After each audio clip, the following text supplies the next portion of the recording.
Државните ревизори се сомневаат во начинот на кој Дирекцијата за технолошки индустријски развојни зони го реализирала тендерот тежок скоро 29 милиони евра за изградба на детски градинки, амбуланта, складишта и објекти за временно сместување во 2023 година.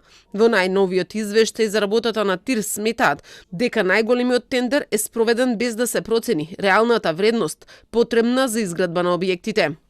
Со ревизијата е утврдено дека набавката била планирана и спроведена без претходна анализа на трошоци и придобивки, без физибилити студија за економската оправданост и без изработена проектна документација, со предмер и пресметки, иако станува збор за исклучително голема и комплексна капитална инвестиција.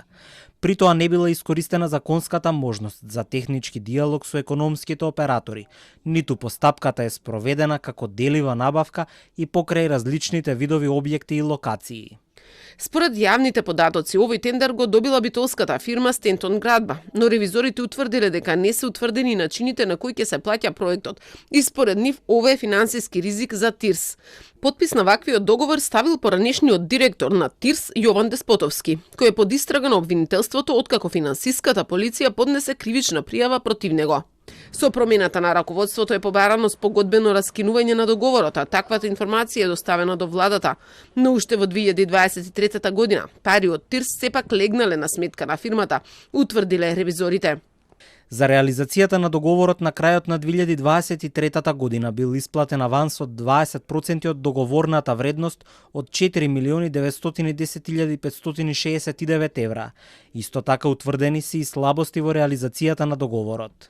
Ревизорите откриле неправилности за тендерот за изградба на административен објект во ТИРС Штип во декември 2022 година, кој е склучен на околу 3,5 милиони евра. Бил склучен анекс за непредвидени работи поради непрецизна документација. Ревизорите се сомневаат и во потребата од уште два договори за консултантски услуги и за промоција на странски директни инвестиции, маркетинг и изработка на промотивни материјали.